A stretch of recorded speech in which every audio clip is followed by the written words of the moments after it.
હું પ્રોફેસર પ્રયત્કર આપ સૌને નમસ્કાર વંદન। આ વિડિયો અચૂક જોજો। આજનું શીર્ષક જે છે આ વિડિયો અચૂક જોજો।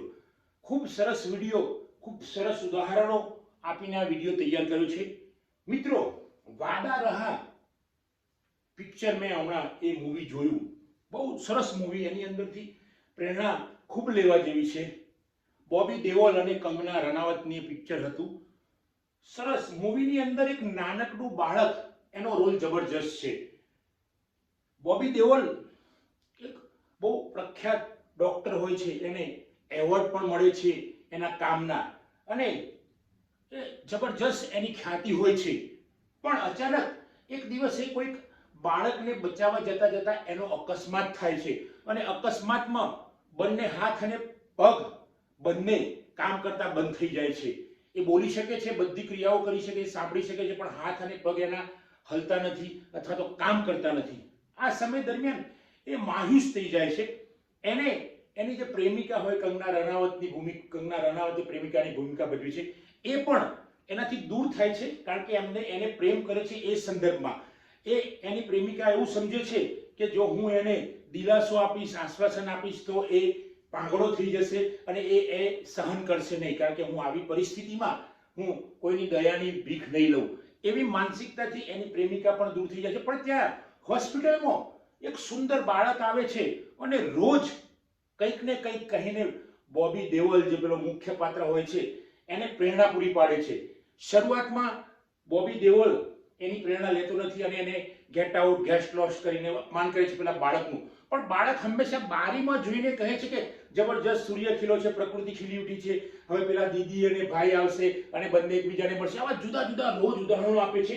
અને પેલા બોબી દેઓલને જે ખાટલામાં પડેલો હોય છે, હોસ્પિટલના ખાટલામાં પડેલો હોય છે, જેના બે પગ અને બંને હાથ શૂન્યમસ્ત થઈ ગયા હોય છે, એને થોડી થોડી પ્રેરણા મળતી જાય છે। અને પછી તો એ બાળકની એટલી બધી એને ટેવ પડી ગઈ કે બાળક વગર એ રહી શકતો નથી। અને બાળકને બોબી દેઓલ વચ્ચે એકવાર પૂછે છે કે ભાઈ તું કેમ હોસ્પિટલમાં છે? તો પેલું બાળક કહે મારી સિસ્ટરને બોન મેરોનું કેન્સર છે, એટલે એની ટ્રીટમેન્ટ કરવા હું રહું છું। આમ ને આમ સમય વીતતો જાય છે। મિત્રો, જો આ મૂવીની અંદર કેટલી બધી પ્રેરણા મળે છે। રોજ પેલું બાળક આવીને પેલા બોબી દેઓલને કહે છે અને બોબી દેઓલને રોજ પ્રેરણા મળતી જાય છે, અને રોજ એક સજાગ થાય છે, એના હાથ હલવા માંડે છે, એના પગ, એકવાર તો પુસ્તક ધીમે ધીમે લઈને વાંચવા માંડે છે, અને આમ ને આમ એકવાર ઊભો થઈને ચાલવા જાય છે, કારણ કે પેલો એક કૂતરાનું ઉદાહરણ આપે છે, જો કૂતરું એક શિકારની પાછળ પડ્યું છે અને કૂતરું હવે શિકારની નજીક છે, પણ શિકાર દોડીને આગળ નીકળી ગયો, એ રીતે વાત કરતો હોય છે, તો ત્યાં બોબી દેઓલના હાથ પગ હલતા હોય છે। મિત્રો, તો આ પ્રક્રિયા રોજ ચાલતી રહે છે। એક દિવસ એવું થયું કે બાળક છેલ્લે બોબી દેઓલને મળે છે અને કહે છે કે હું હવે ઘરે જાઉં છું, મારી સ્કૂલનો સમય થઈ ગયો છે, હવે સ્કૂલમાં જવું પડશે અને એ દીદી એકલી રહેશે, એમ કહીને નીકળી જાય છે। બોબી દેઓલ બિલકુલ તૈયાર થઈ જાય છે। એ પેલા બોન મેરોના કેન્સરનું રિસર્ચ પણ કરે છે। એ સમય દરમિયાન બીજા દિવસે રાહ જોતો હોય છે પેલા બાળકની, અથવા તો એને મળવાની કોશિશ કરતો હોય છે, પણ બાળક આવતું નથી। પણ હોસ્પિટલમાં બીજા માણસો આવીને કહે છે કે ભાઈ બાળક તો ગઈકાલ રાત્રે જ અવસાન પામ્યું છે, અને કેન્સર એની દીદીને નહોતું, એ બાળકને જ હતું। ત્યારે બોબી દેઓલ તૂટી પડે છે, ભાગી પડે છે, પણ એના મનમાં એ બાળક પ્રત્યે જબરજસ્ત પ્રેરણા મળી હોય છે, એટલે એના પ્રત્યે માન થાય છે। પછી પેલી રોજ જે બારીમાં બાળક એને વાર્તા કહેતો હતો, કાલ્પનિક વાર્તાઓ, એ બારીમાં જઈને જુએ છે તો બારીમાં તો કંઈ હોતું જ નથી, બારીની પાછળ એક પાર્કિંગ હોય છે, 4-5 ગાડીઓ ઊભી હોય છે। તો બોબી દેઓલ વિચારમાં પડી જાય છે કે આ બાળકે મને રોજ ઊભો કરવા માટે, મને ખાટલામાંથી, મને એક્સિડન્ટ, અકસ્માતમાંથી ઊભો કરવા માટે આને જુદી જુદી વાર્તાઓ કાલ્પનિક કરી। મિત્રો, અહીંયા વાત કહેવાની એ છે કે કલ્પના કરો તમે અને પ્રેરણા પૂરી પાડો। ક્યારેક બધા જ માણસો, પ્રેરણા પૂરી પાડવા વાળા માણસો એમાંથી નીકળતા નથી। અહીંયા પેલું બાળક કઈ અકસ્માતમાંથી નીકળી નહોતું, એને કઈ વાસ્તવિકતા કીધી નહોતી, એને તો માત્ર કલ્પનાઓ કરીને પેલા બોબી દેઓલને બચાવવાનો પ્રયત્ન કર્યો હતો। દરેક તલવાર બનાવનારને તલવાર ચલાવતા આવડતી નથી। કોઈ પણ તમે જોશો તો જે માણસ જે વસ્તુ બનાવે છે એ લેખક, તો લેખક પુસ્તકો લખે છે, બધામાંથી કઈ પસાર થતો નથી। મૂવી બનાવનાર હીરો, રોલ ભજવનાર હીરો, તો એ બધી જ ક્રિયાઓ કરતો નથી। એટલે ઘણીવાર આપણને માણસ કાલ્પનિક રીતે પ્રેરણા પૂરી પાડે છે અને પ્રેરણાથી આપણે જાગૃત થઈ જઈએ છીએ. તો પેલા બાળકની પ્રેરણાથી પેલો બોબી દેઓલ જે મુખ્ય ભૂમિકા પિક્ચરમાં ભજવતો હતો વાદા રહામાં, તો એ ઊભો થઈ જાય છે મિત્રો. આવું જ એક મેં ઇન્ટરવ્યુ જોયેલું આમિર ખાનનું. તો આમિર ખાન એક ઇન્ટરવ્યુમાં કહે છે કે હું 2-3 વર્ષ ડિપ્રેસ થઈ ગયેલો થોડોક સમય માટે. પણ એ જ આમિર ખાને 3 ઇડિયટ મૂવીની અંદર જે ડિપ્રેસ થયેલા લોકો, વિદ્યાર્થીઓ, યુવાનો હોય તેને જગાડવાનો જબરજસ્ત પ્રયત્ન કર્યો હતો ને એ મૂવી જોઈને લોકો જાગી પણ ગયા હતા. મિત્રો, મને પણ એ મૂવીનો પ્રભાવ મારા ઉપર પણ જોરદાર પડેલો હતો. તો આવા, અને આમિર ખાન એક બાજુ કહે છે કે હું ડિપ્રેશનમાં હતો. એટલે ડિપ્રેશનમાં હોય એ માણસ બીજાને પ્રેરણા પૂરી ન પાડી શકે એવું નથી હોતું. ડિપ્રેસ થયેલી વ્યક્તિ જ્યારે રિકવર થઈ જાય છે, તૈયાર થઈ જાય છે, ત્યારે જબરજસ્ત પ્રેરણા પૂરી પાડે છે. કારણ કે બધા જ તીરકામઠા બનાવનાર બાણવીરો નથી હોતા, એ ખાલી એના મેકર્સ હોય છે. કોઈ પણ વસ્તુ બનાવનાર માણસ એ પોતે એનો ઉપયોગ નથી. ધારો કે બંદૂક બનાવનાર વ્યક્તિ તો એ બંદૂકનું નિશાન તાકી શકતો નથી. આવી તો ઘણી વસ્તુઓ આપણે પડી છે કે ભાઈ જે પ્રોડ્યુસર છે અથવા તો બનાવનાર છે બધી વસ્તુનો ઉપયોગ કરી શકતો નથી. એક સરસ વાર્તા છે. એક લેખકે એટલું જબરજસ્ત પુસ્તક લખ્યું કે તમને એ પુસ્તક વાંચીને એમ થાય કે મારે લગ્ન કરવું જ નથી.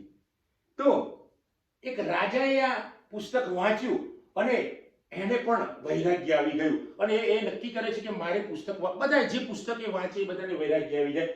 તો પછી પ્રધાનને જોયું કે સારું આ તો બધાએ વૈરાગ્યમાં આવી જાય છે જે પુસ્તક વાંચે છે. તો એમને પોતે પુસ્તક વાંચ્યું નહીં, પણ એ પુસ્તકના લેખકને શોધવા ગયો. તો પુસ્તકનો લેખક તે જગ્યાએ બેઠો હતો અને એને 4-5 બાળકો એની પાછળ આગળ પાછળ વીંટળાયેલા, બિલકુલ સામાન્ય પરિસ્થિતિ, કદાચ ગરીબ જ કહેવાય એવી પરિસ્થિતિમાં બેઠો હતો અને એની પત્ની પણ ત્યાં બૂમો પાડતી હતી. આ બધી સરસ એમનો આખો ફેમિલીનો માહોલ હતો. તો પેલો પ્રધાન જઈને પૂછે છે કે ભાઈ આ લેખક કોણ? એટલે કે હું પોતે જ છું લેખક.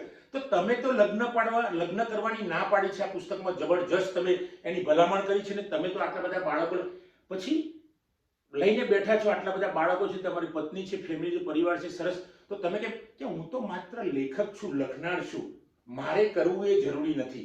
તો મિત્રો, આ પ્રેરણા આપનાર છે. આ વ્યક્તિ જે પેલો લેખક લગ્ન કરવાની ના પાડે છે એ ખરેખર તો લગ્ન ના કરવાની પ્રેરણા આપી. આવા તો ઘણા કિસ્સાઓ આપણે જોઈએ છે કે જે વ્યક્તિ, ધારો કે આપણે દીપિકા પાદુકોણની વાત કરીશું તો દીપિકા પાદુકોણે ઘણી બધી સરસ ફિલ્મો આપી છે અને એની અંદર એને પ્રેરણા પણ પૂરી પાડી છે. પણ એક સમયે એ પણ ડિપ્રેશનમાં હતા દીપિકા પાદુકોણ. તો આવા તો જે પ્રેરણા પૂરી પાડે એ અગત્યનું છે. નાનું બાળક પણ ક્યારેક આપણને પ્રેરણા પૂરી પાડી જાય છે અને આપણે ક્યાંક ખોટું પગલું ભરતા હોય તો આપણે અટકી જઈએ છીએ. મિત્રો, સામાન્ય કીડો જો બુદ્ધ ભગવાનને, એ કીડો 4-5 વાર પડ્યો અને એ કીડો જો બુદ્ધ ભગવાનને પ્રેરણા આપી શકતો હોય, બુદ્ધ ભગવાન વિચારતા હતા કે હવે સત્યની ખોજ નહીં થઈ શકે, ત્યારે પેલો કીડો ચડતો પડતો 2-4 વાર પડે છે, 8-10 વાર પડે છે અને છેવટે ઝાડ ઉપર ચડી જાય છે અને બુદ્ધ ભગવાનને અહીંયા ટ્યુબલાઇટ થાય છે અને બુદ્ધ ભગવાન સત્યને પામી જાય છે. એટલે તો આપણે એમને ભગવાન કહીએ છીએ. અને જેણે કહ્યું છે કે ભગવાન જેવું કંઈ નથી, એને જ આપણે બુદ્ધ ભગવાન તરીકે માનીએ છીએ. તો આવા પ્રેરણા આપનાર માણસો સમાજમાં ઘણા બધા છે. કારણ કે જે વ્યક્તિ પ્રેરણા પૂરી પાડે છે એ વસ્તુ એમાંથી નીકળી હોતી નથી. એ વ્યક્તિ જરૂરી નથી કે લેખક આ પરિસ્થિતિમાંથી નીકળ્યો, જરૂરી નથી કે મૂવીનો કલાકાર, પણ એ લાખો કરોડો લોકોને પ્રેરણા પૂરી પાડે છે અને એ પોઝિટિવ પ્રેરણાથી આજના યુવાનો ખીલી ઉઠે છે. મિત્રો, મારો કહેવાનો મતલબ એ છે આજનો, અને આ વિડીયો ખાસ અચૂક જોવો તમે. એમ કહેવાનો મતલબ એ છે કે પ્રેરણા પૂરી પાડે એ વ્યક્તિ જો આપણું જીવન બદલી નાખે છે, એ વ્યક્તિ ગમે તે હોય એનાથી મતલબ નથી, પણ એને પોઝિટિવ લો. આપણું જીવન બદલાઈ ગયું છે એ વસ્તુ અગત્યની છે. એ વ્યક્તિ કોણ છે, કેવા પ્રકારની છે, ક્યાંથી આવે છે એ જરૂરી નથી, પણ આપણું જીવન બદલાઈ ગયું એ અગત્યનું છે. એટલે જે પ્રેરણા પૂરી પાડનાર વ્યક્તિ કોણ છે, કઈ કક્ષામાંથી આવે છે, કઈ લિંગ છે, કઈ જાતિ છે, કયો સંપ્રદાય છે, કયો ધર્મ છે, એ અગત્યનું નથી. અથવા તો એની ઉંમર કેટલી છે, એની સમજ કેટલી છે એ પણ જો એનાથી, એના એક વાક્યથી અથવા તો એના કહેવાથી જો આપણે જાગી જઈએ, આપણે કઈ ખરાબ બાબતમાંથી બચી જઈએ, આપણે કોઈ સમસ્યામાંથી બચી જઈએ, તો એને પ્રેરણા પૂરી પાડનાર કહીશું. તો મિત્રો, એટલે જ કહું છું કે આ વિડીયો સૌ અચૂક જુઓ.